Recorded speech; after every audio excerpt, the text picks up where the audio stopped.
Hello everyone, welcome back to this channel. In this video, I will show you the easy and clear steps on how to set HGH download quality on Audible application. So how to set high download quality on Audible application? Make sure you keep watching this video until the end. Let's get started right away. Firstly, open the Audible app on your Android device. This is the initial screen of the Audible app. Next, tap the profile icon at the bottom left. It will appear like this. Tap the profile icon at the top right. Tap Data and Storage. And tap High.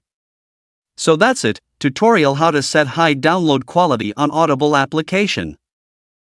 Thank you for watching. I hope this video was helpful. See you in the next video.